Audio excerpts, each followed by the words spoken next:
Today I'm going to be doing a tier list of the top 50 most streamed songs of all time on Spotify. And before you say it, yes, I know other content creators have done this already. Yes, I've seen other videos similar to this, and you may be calling me a ripoff, and I get that. You can call me whatever you want, but I think this will be a fun little video and an interesting exercise into what I think are some of the best songs of all time that are considered the most streamed songs of all time. I'm not going to say they're necessarily the best of all time, actually, because I think that's a bit of an exaggeration, but some of them might be that good. And you will find out my opinions on them in less than no time. As always, before I do anything, please check out my Patreon. Please consider to support me on there. You can get your own requests for videos like this and many other videos too in the future. So if you would like to be a part of that, that would be amazing. You can support me over on there. You can join the Discord server as well, and you can help your boy Ryan. So that would be great. So just as a little bit of an overview here, I think it's safe to say that Spotify is the biggest streaming service in the world. It's quite handily bigger than its competition, and in a lot of ways better and worse than its competition too. And I'm not going to go into the ins and outs of all those things because you can figure that out for yourself. But I don't personally use it, but I think it is a really good tool to track numbers with artists and where we're at in the modern day, what kind of artists get streamed a lot, what kind of songs get streamed a lot. It's a really good tool, and I think nowadays it is driving the kind of charts and the driving the way music is going. And I think it's probably the most accurate tool to use to see what people actually care about and listen to. I know back in the day, you know, radio was kind of a big tool for that kind of stuff. Vinyl sales, CD sales, all that kind of stuff, digital downloads as well. But I think really what people use the most now is streaming. And I think if the numbers or anything to go by, that it's showing what people are actively going out of their way to listen to on a regular basis. So yeah, I think it's a cool tool, and I think the numbers for some of these tracks are pretty remarkable as well. And no other streaming services has this in their bag. So Spotify is the one that I'm going to be using today. Let's waste no more time. Let's get right into this. You can access the actual tier list yourself, by the way, and make your own in the description box. So please do that, and then send it my way on Twitter, Instagram, whatever you follow me on. That would be really cool to see. And I can tell you how wrong you are with all your opinions. So 50 songs. This might take a while. Let's just get on with it. They were supposed to be in order as well, from 50 to 1. But the tier list, when I added all the artwork, it didn't do that for some reason. So yeah, that's great, isn't it? Thanks, man. Thanks. Cool. Thanks. Yeah, nice. I'm going to start with Sorry by Justin Bieber. It's all right. I will say actually that the album has aged relatively okay. I actually think the album's aged quite decently, to be honest with you. Some really good songs on it. Sorry wasn't ever one of my favorite tracks just because of the lyrics. I think it comes across quite snarky and overly bitter in a way that I don't really like. But yeah, you know, it sounds all right. New Rules, Dua Lipa. I love Dua Lipa, but for me again, I kind of feel like I'm going to put this in D, actually. You know what? I'm not really a fan of this song. I never was when it came out. I think the lyrical idea is funny and clever as well. It's got a wittiness to it that I like. But that drop is really bad, to be honest with you, man. That is not a drop. We do not, no, that's not good. Nah, I don't like it, man. I don't like it. We're going to go with EXO Tour Life next. To be honest with you, man, this is straight in the S tier for me. I feel like this song is on another level. I don't know what it is about EXO Tour Life, but it just does something that I've never really come across in music before, and it's just such a weirdly addictive and like alienating song that has this strange atmosphere to it that I really feel like Lil Uzi Vert will never be able to replicate again. And yeah, this song is insane to me. I don't know what it is about it, but there's just something special about it. And yeah, I'm not going to say that the lyrics are particularly anything special or anything like that, but man, something strangely elusive and weird about this track that just gets me every time. Next, we're going to go with Stressed Out. I've always had a bit of a soft spot for this song, to be honest with you. I don't think it's anything amazing, because I feel like anything in the A or above tier is like the best of the best, as you should know anyway, really. That's how tier lists work. But I don't think it quite lands in either of those categories, to be honest with you. I always, again, similar with what I've been saying with some of the lyrics with some of the other tracks, I actually think these lyrics are really cool and interesting, as opposed to some of the other ones I mentioned that aren't really good lyrically. But yeah, I feel like it just has a style to it that I feel like a lot of people can just listen to and kind of relate to, I guess. That might be where you get a lot of these tracks coming in, like the relatability of, especially of some of the ballads, especially of some of the friggin' ballads. I feel like that might be why some of these tracks have held up to being the most played of all time. But yeah, I think this track is really interesting lyrically. I think it taps into something that most people can understand. And I've always thought it was one of their better songs, actually. Havana, maybe a bit of a hot take here, but I'm putting Havana in A, man. I'm putting Havana in A. Now, let me get this straight. Let me tell you right now. Camila Cabello does not deserve any other song in this category. I will say that. And Camila Cabello is no Serena. She's no legend when it comes to the kind of Latin artists working in music. She's no Rosalia either, and there's lots of names that she would never really come close to, because I don't think her vocals are particularly that great. And even though she does try to sing sometimes, like she really tries to sing, and she is not a very good singer. So like, I will say all that while also acknowledging that Havana is just such a great little tune. I don't know why none of her other songs have that flavour to it that this one does. And yeah, sure, the Young Thug feature is kind of weak, even though Young Thug is a great artist. For his standards, it's a weaker verse for him. But I still think it's pretty good. It's just really catchy. I think the melodies are great as well. I think the instrumentation and the production is just really, really well worked on this track. And yeah, I've just always had a bit of a soft spot for Havana. I feel like she never lived up to this track ever, to be honest with you. I'm going to put Jocelyn Flores in B. Might again be a bit of a hot take. I don't know. Even when this album came out and everyone was hating on it and people were saying it was one of the worst albums ever, which I really still don't see at all. This track was always like the standout track, and at the time I was saying to people like, look, you might hate this album, but you seriously can't tell me that this isn't quite a nice, soothing track, because I wouldn't usually say he has a great voice, or had a great voice, of course, because he did die. But yeah, something about it, man, is just... something about this track is it's good. It's good. I like it. It's good. Goosebumps. I'm going to also put in B, but I'm going to put it at the highest of the Bs. Yeah, the highest of the Bs. There we go. I think people would probably have this higher, actually. I think it's a good song. I think it's a good Travis Scott song. Kendrick Lamar's on it too. It's a good track. I don't know. I just wouldn't put it any higher than this, to be honest with you.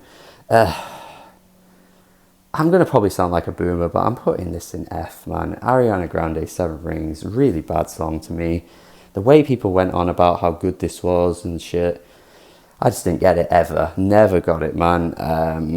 Really feel like she's trying so hard to pull from like modern hip-hop tropes, and she's just not pulling it off at all. She's trying to like ooze this swagger on this track, and I just don't really feel it at all. Not for me at all, man. And the friggin' favourite things interpolation is terrible too. I'm sorry, man, but I just can't get with this song at all. And you know what, while we're on it, Imagine Dragons could go straight in here too, man. Imagine Dragons go straight in F, man. There does not need to be a conversation here. But this tier list, man, I feel like, have I forgot to include Lucid Dreams? Lucid Dreams is in the top 50 all time, I'm sure it is. And I don't think it's there. I thought I did include 50 songs though. Did I actually include 2 songs twice? Like the same song twice or something? Wait, did I include Lucid Dreams? I might have fucked up a little bit. Is Lucid Dreams there? We'll find out when we get to it. I don't know. Maybe I'm just blind for a second here. Sad by XXXTentacion. I think this song suffers a little bit from the lyrical issues. I mean, there's some really bad lyrics and weird weird, like, implications with what he says. But I can't pretend that the song isn't catchy and doesn't sound good, because it does. It does sound good. It's just lyrically, I'm not really sure it's particularly very something I want to be on board with at all, to be honest with you. All of Me, it's nice. It's nice. It can't go any higher than this. It's just so sappy, isn't it? Like, John Legend had some really good tracks in the 2000s. Like, to say that this is his most famous track is probably a bit of an insult to some of his songs, because he's actually got some good songs. And in some of his features as well, in like the hip hop world, you know, the tracks he's done with the Roots, you know, fantastic stuff. And this is just the most like lowest common denominator poppy like ballad you'll ever hear. It's literally just designed for like weddings and stuff.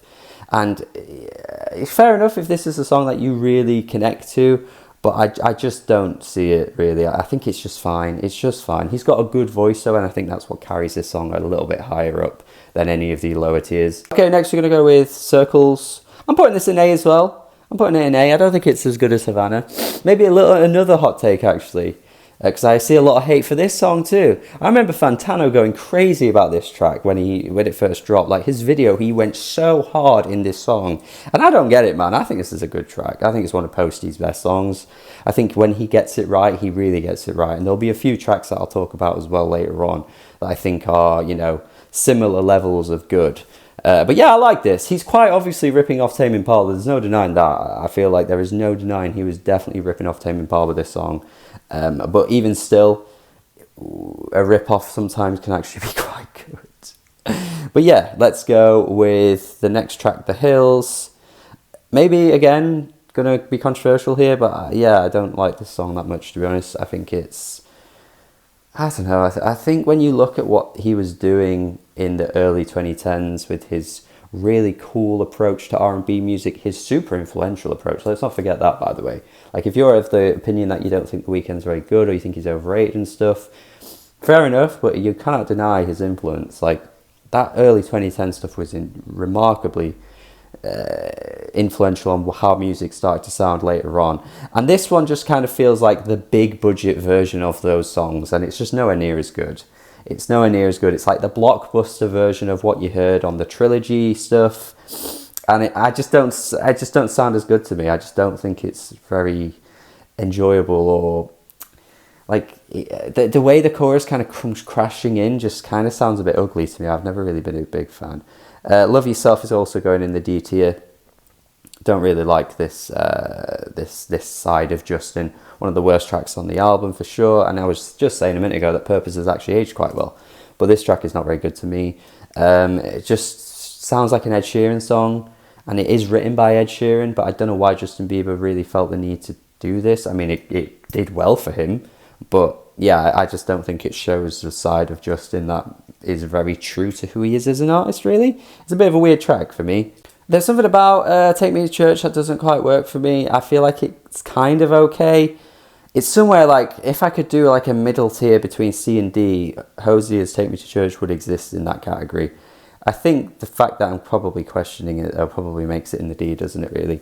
But yeah, it just sounds really hollow. Like, there's something about this style of music that I think should have been super successful. Like, the blues gospel approach that he takes is cool, and you know, it would have been nice to see more songs like this from other artists, you know, like Michael Kiwanuka, for example. Like, he does that sound so well for his music, and it's fantastic. So there's lots of artists out there that had an approach similar to this, but yeah, I just think the verses just sound so hollow to me. Like, it's so empty, and the chorus is okay, but yeah, I just think it's a bit overrated, this song. Shallow is okay. I'll put it C tier. Maybe it's higher than them, really. Yeah, it's probably the highest of the C's. I think Lady Gaga should have just sung this whole song, because no one ever talks about this, but Bradley Cooper does not have a very good voice, man. I don't know why I never see anyone talk about his vocals, but Lady Gaga sounds excellent on this song. Like, she is singing her heart out. She's like, I have to sing this or I will die. And you can feel it. You feel the emotions, man, from Lady Gaga. But Bradley Cooper, man, sounded like a knockoff Chris Stapleton. He just ain't a very good singer. I just always found it funny when he comes in.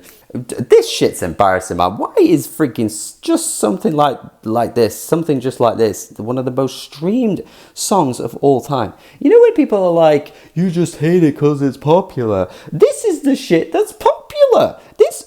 I do hate it. But why is this popular? Like, what is this doing in the top 50 all-time most streamed songs? Why? Why? Again, just stupid. Stupid, man. Okay, we're going to go with Bohemian Rhapsody. It's going in S. I'm not even going to talk about Bohemian Rhapsody. I feel like it's so obvious why anyone would say that's an S tier track. Yeah. Photograph, also in the D. I feel like if Love Yourself is going to be in the D tier, and, you know, Photograph is just the most standard sounding Ed Sheeran song you've ever heard, it also kind of has to go there too. And while we're on it, we may as well just skip over a few of these and just put, you know, the other Ed Sheeran track in D. Like, they're just so fine, yeah? They just sound fine. You hear them, they're fine. But I just do not get connected to this at all. Like, Ed Sheeran's never been a vocalist that connects to me. And I feel like there's so many singers out there that just have that raw approach to the vocals that it makes it sound so powerful. And I've just never really gotten that coming out of an Ed Sheeran song, to be honest with you. We got The Neighbourhood here. I'm going to put that in C. I've always had a bit of a soft spot for this track, really. It's alright, you know, it's alright. It's a bit random that this is so popular, though. I don't know why this is in the top 50 most of all time, but it is, and it's going to go in C. I've got to say, I've kind of grown to like God's Plan, you know. I'm going to put God's Plan here. Yeah, I'm going to put it in B. Not excellent, it's not quite in the A or the S for me, but I've grown to like God's Plan. It's a fun little track. The video is really good as well. Oh, there it is. There's Lucid Dreams. Yeah, okay, shit. Why couldn't I find that before? Anyway, hot take, but is it a hot take? I'm putting it in S. I'm putting it in S, man. I'm putting it in S. This song's grown on me like crazy over the past year. I feel like he was doing something really cool on this track, you know? The sample's great. His vocals sound good as well. The melodies with his vocals are just superb. Like, these melodies are sticky as hell. And yeah, I kind of have a bit of a soft spot for it. I just think it's a really, really good song.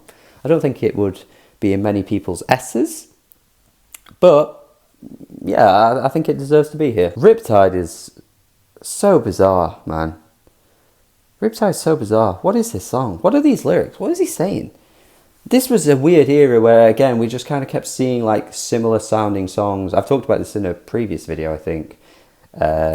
Yes, I did. I talked about it when I was talking about Fleet Foxes, my last week's video. And I was saying about how like Fleet Foxes actually had a huge influence on what was to be coming out later on in the early 2010s. And it might have been one of the worst things we've ever seen, because everything that came after Fleet Foxes was shit like this, you know, the Lumineers and this ukulele crap, man. Like, what is this song? What's he even saying? I don't understand any of the lyrics at all. I don't get it. I don't get why this song's so popular. This one, like, with Seven Rings, even though that's an F, I get why that was popular. With Riptide, even though I prefer it as a song, I can't explain why this is so big. I don't get it. I'm sorry, man, but why is this one of Harry Styles' biggest songs? Going straight in D. There's going to be a lot of Ds, because I do feel like what we end up seeing with music at the moment in this modern era is like it just falls in this middle range. It's fine, but it's nothing particularly great. And there's a lot of music like that, to be honest with you, man. And yeah, I feel like this is one of those songs. Why is this his biggest song, or one of his biggest songs? I don't get it. I don't get it. He's got loads of good songs. Golden, that's a good tune. Golden's a good tune. Adore You's good. Late Night Talking, that's a good tune as well. Late Night Talking is a really good tune. Sign of the Times, like he's got good songs. Why is this the biggest one? I don't get it, man. Don't Start Now. Ooh, Dua Lipa.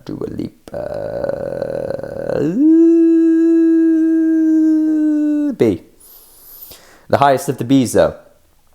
It is a really good Dua Lipa song, but I think if there were other songs on this tier list by Dua Lipa, they'd be higher up, because she's got some really good songs, man. And yeah, this for me is a B song.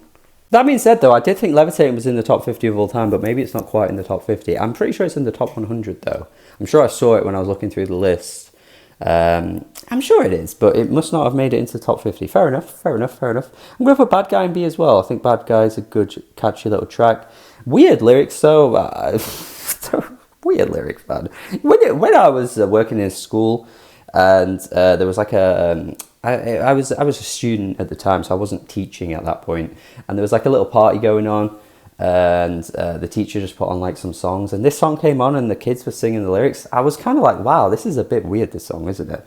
I feel like its appeal to the younger audiences, and Billy's appeal to younger audiences is kind of strange, because obviously she does sing about some pretty dark topics. And just in that moment, I did find that kind of bizarre. I forget what the song sounds like every time I hear it. And I've got to tell you right now, man, this is above Bad Guy in the top 100 stream songs of all time. This is now climbed above Bad Guy. And I, for the longest time, had never heard of this song. I had never heard of this song. And I'm not trying to be like one of those people, I've never heard of it, so it must not be good or it must not exist. But because I hate that attitude, and people like that really annoy me, and I'm not trying to do that. I'm just genuinely baffled, because every other song here I've heard a million times, whether it's at a party, whether it's at a friend's house, or like whether it's going out just in the get to the shops to grab some stuff. And Tesco have got their white people playlist going. A lot of these songs you will hear. Never heard of this song up until recently, and I just cannot believe this is bigger than Bad Guy. My brain can't comprehend it. I heard Bad Guy so much. I heard it everywhere. How is it bigger than Bad Guy now? I just find it crazy. But apparently it is in 13 Reasons Why, which is a pretty popular TV show. But even still, that is still kind of crazy to me, man. Bad Guy was everywhere, and this is bigger than Bad Guy? I just don't get it. I'm going to put As It Was in the B tier as well. I'm going to put it the highest of the B's, though. It's a catchy little tune, this. I've kind of agreed and accepted a lot of people's points about this track and how it has pulls from a lot of like indie pop tunes in the 2010s. That melody particularly is so, maybe even the 2000s actually, like I think he is pulling from that era, and I think he got away with it as well, because obviously he is Harry Styles and he is so big that this song ended up being so big as well. Because obviously so many songs sound like this and have never been as big as this.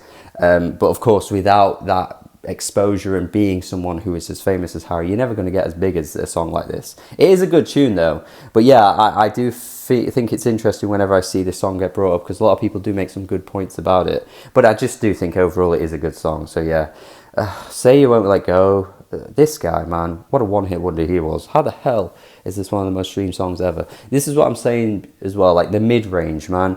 It's so lowest common denominator. Anyone can relate to a song like this. And he isn't even that great of a vocalist, really. He's alright, but the song isn't anything special. Like, I've heard this at wedding dances, you know. I just can't believe anyone would pick this as their wedding dance. Was it like a last-minute choice?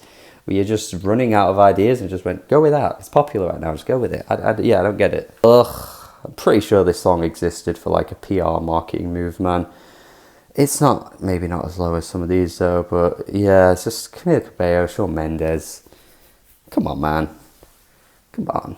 Just, it really annoys me as well. Why doesn't he say, I love it when I call you senorita, while she's saying, I love it when you call me senorita? It's always pissed me off. Why doesn't he say that? She should say, I love it when you call me senorita. And while they're both harmonizing, he should say, I love it when I call you senorita. Why is that so obvious and they don't do it? That song's so annoying, man. Friggin' hell. Starboy going straight in A, you know. Going straight in A. I'm baffled as to how big this song is, though. Like, I know it's a Weeknd and he's huge and he's got a lot of songs in the top 50 of all time. And during this time, Spotify was really taking off. I remember it seemed like suddenly everyone was getting Spotify during this sort of era of like 2014 to 2016. That's when these songs started rocking up on the Spotify, and there was records being broken every friggin' week with new artists releasing songs and shit. And records still get broken today as well. But yeah. this song was huge. But yeah, I just wouldn't have thought, like, after all these years, how would it still be so high up? But it has maintained it. But I love Starboy. I think it's a really good weekend track. Sometimes all I think about is you. Late nights in the middle of June. Again, man, how the hell did this get so big? How the hell did it get so big? I'll put it a bit higher, actually. It's quite catchy. I'll give it that. I'll put it... Yeah, I think it deserves to be up there. How did it get so big? Again, like, this is just like Glass Animals. I remember, like, when I was first getting into music and, like, Pitchfork were doing a review on their album. I was like, oh, I've never heard of these guys. Like, this is one of the biggest songs ever. It's crazy. Absolutely crazy, man. Does Ed Sheeran just, like, rip himself off, man? This is literally just, like, the same song as Thinking Out Loud and Photograph. Like, seriously. Especially Thinking Out Loud, because, like, the lyrical idea of both songs is literally the same, and he got away with it. And it's, like, again, just so lowest common denominator shit. Sicko Mode. I'm going to be basic and put it in an S, man. I'm putting it in an S. I love Sicko Mode. Sicko Mode is a crazy track, really, when you think of the structuring and the way the beats kind of intertwine and the way it just kind of doesn't sound like anything else in the charts. And I know Travis Scott was huge at the time because obviously Rodeo was a huge album. So it makes sense. And of course you got a Drake feature on it, so of course it would get big. But the fact that it maintained its popularity for quite some time too is really impressive. Like, the fact that it did stick around and I did hear it a lot as well, it's really impressive. Yeah, stellar song. I'm also just sticking this other Imagine Dragons song in F2. Look, I know it's going to sound like I hate Imagine Dragons, but they are just really bad and I really don't get it. And yeah, these songs are, like, so loud and obnoxious. Like, these two tracks in particular, like, for sure, if Radioactive was here, which was a massive song, it wouldn't go in F. So I'm not just hating on them for the sake of it. I'd put Radioactive maybe in C, actually. I think Radioactive's pretty good. But yeah, these obnoxiously loud songs for no reason, they're just terrible. I don't get it. Closer by Chainsmokers and Halsey. I actually at one point started to think the song was quite good, but then I went back to it and it's really dated. Like, really, like, that drop is so dated, man. It really sounds like it's just of its era. And this is so high up on the list as well. So high up on the list. Yeah. Again, just don't see how that works. I've never talked about this song on this channel ever, actually. And I never really liked it when it first came out, but I really like Stay. I think Stay's a really good song. Yeah, Stay's good. The Kid Laroi and Justin Bieber came through on that track really well. I think it's a good song. Good ass song. And we needed to fill up the A's. You know, the A's were looking a bit empty. And I do think this deserves to be there. I think it is a really, really good song. One Dance, I want to put it in D, just for the fact that dancehall deserved so much better than this in the mainstream. Like, it had a potential, like, to be so big and deserve to be so enormous as the genre of music. And Drake just comes in and puts his own Drakeisms on the track, and it's just, like, really stale and not really good. I just don't feel it. Just don't feel Drake doing this, man. This should have been done by other people that were better at this. It's not that great. Gonna put Sunflower in C, the highest of the C's. It would go higher if I understood what he was talking about on the chorus. I feel like those lyrics are really weird. I don't get it. If you left in the dust, if I stood by you, you're my sunflower. I don't get the hell. What's he talking about on that song, man? This is like Riptide, but for you know, like pop rap music, really. I don't get the lyrics on that one, man. But yeah, I will say, Rockstar can go in B. I really like Rockstar. I like Rockstar. I think it's a really strange sort of, like, again, similar to like XO Tour Life. It's got this like really strange atmosphere to it that's unexplainable and bizarre, but it sounds really cool. And 21 on it is great too. I feel like, yeah, when Post Malone was in this era of kind of trying to be like, you know, a trap artist, he had a lot of misses, but this one I think he got right. It's good. This is going straight in F, man. Lewis Capaldi. Oh my god. He's a great personality. I've said this all the time. He's such a funny guy. I love him. But God, his music, I feel like he's doing it on purpose. I feel like he knows this will just appeal to anybody and he's just doing it. I feel like he knows it's all a bit lame. I feel like it's all one big joke and he's part of the act. I feel like he knows. God, man, this is terrible, this song. He cannot sing for the life of him. I do not know how this was one of the biggest songs of the year. And just can't believe it. And Dance Monkey. Good grief. Dance Monkey? Are you joking me? This is in the top 5 all time. Are you joking? God, talk about not being able to sing. What the hell is this? What is she doing? Wow. Good God. Wow. This song is... Wow. Shape of You as well, man. This is going in F. Ed Sheeran singing about sex? Are you joking me? This for ages was the most streamed song of all time. Who wants to hear Ed Sheeran singing about sex? Oh, God. Oh. Why are these songs so big? Why? Why are they so big? I don't get it. Someone tell me. Why? Only know you'll be high when you're feeling low. Only know you love her when you let her go. Good God, these lyrics are terrible, man. It's not in the F tier though. Like, I think it sounds pretty. It sounds cute. But what a one-hit wonder this is. Like, there was no way he was ever getting another hit after this song. It was so obvious at the time. And good God, where the hell is he now? I don't know. But man, no. Anyway, we're going back to some of the rages. Blinding Lights. Good God, what a song. What a song.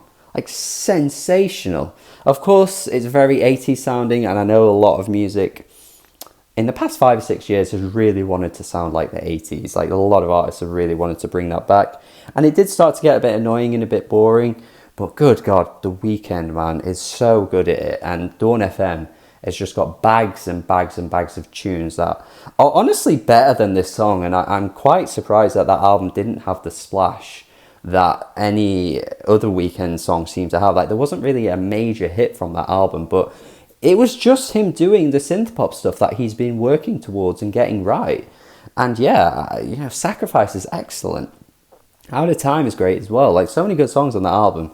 But yeah, I don't know why none of the singles or any track got big from that album or on the level of big as this did. Because yeah, he's so good at this. He should just keep at this sound. Although I guess he's retiring the Weeknd name now, so who knows where we're going to go from here. But yeah, Wake Me Up by Avicii. Not as good as you remember. I honestly go back to that song and I think you'll be surprised. I feel like this is similar to One Dance, where the potential of this sound, like folky EDM stuff coming together, there was something good there. And I feel like this track is alright, like it's decent. But yeah, I feel like it never quite gets to that amazing moment for me, this song. The drop is good though. I do think Avicii has some really, really good approaches to EDM music. But yeah, I just don't think it's as good as I used to think it was. I'm going to put Humble in B. Big Kendrick Lamar fan, as many people will know, and a lot of his songs would go in S. But yeah, none of the songs that got big are really high up in the most streamed of all time. I know Money Trees is a really, really highly streamed song, but it's nowhere near the level of Humble in terms of numbers. But yeah, like Money Trees would go straight in S, but I feel like Humble is his kind of like big smash hit, and of course it is the one that most people will know if they're aware of Kendrick Lamar at all, which they should be if they're a fan of modern music, because he has had a lot of hits. But yeah, Humble is good. It just got a bit old, I think. The more I played it, that beat kind of started to get a bit annoying, but I do like what he's doing on the track, and the chorus is so good, man. So yeah, it would have probably been an S at one point, but it definitely has fallen a little bit in my estimations, actually, and has landed more in B, which I think's fair. I think it's a really good song. Just got a bit bored of it, that's all I'm saying, you know. I see a lot of hate for Counting Stars, man, but I think Counting Stars kind of good. Is that a bad opinion? Is that a bad take? I feel like it's kind of good. I like Counting Stars. I don't know. It's a little fun little track. I feel like One Republic never made anything worth listening to apart from that song. I do kind of like it. And we're going to just keep going because we've got the last song now. It's Happier by Bastille and Marshmello. Of course, Marshmello had to have a song somewhere in this list because he's had some huge tracks over the years. I'll put it in C. It's nice. I like the lyrical sentiment. But good God, would I never listen to this in my own time? I think that probably lands like C downwards. Like, apart from F, which is terrible, but like C and D, actually. I like the two categories that I like, they're fine. C is decent, so I would, enjoy it if it came on. But yeah, I'm not really going out of my way to listen to these songs, to be honest with you. But yeah, a lot of D there, a lot of D, a lot of mid, a lot of tracks that just fall in this mid-range. As I've said, lowest common denominator stuff.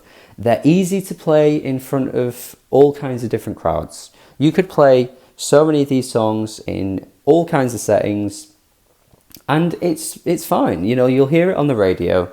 You'll hear it on a random playlist that you're shuffling through if you just want to kind of zone out and not really have anything to pay attention to while you're maybe doing a bit of work or something. Like, you just kind of want something in the background. This is your list. This is just a lot of backgroundy type music. Obviously, there's exceptions to the rule. The S is just excellent stuff, and the A is excellent stuff as well, and then the F is just truly abysmal stuff. But yeah, I feel like the C and the D range, just, your kids can listen to it and it's not got too many bad words. Your grandma will have it on and not really mind either. Like, it's just so clearly how this is all lined up. There's nothing too inventive going on with a lot of these tracks. There's nothing too spicy either, and there's nothing too egregious to the point where, like, oh no, it's going really far into bad lyrics or lyrics that are really hard for people to listen to and that kind of stuff. It's just kind of in the mid-range, and it's all mostly just fine, with exceptions to the S and the A, because they are great. And B's got a lot of great songs too. So yeah, that's where I'm at with this. I expected more in the higher tiers, I'm not going to lie. I've only ended up with like 9 in the S and A out of 50 songs. Pretty surprised at that, actually. But yeah, I think it's accurate. There's a lot of D, and I think that's accurate too. So thank you for watching. Please let me know what you would how you'd rank this tier list. If you agree with me, disagree with me, tell me I'm wrong, tell me I'm right. Hopefully you enjoyed this video, something a bit different on the channel. Again, and please subscribe if you haven't already. Do have a good day, and goodbye. Bye.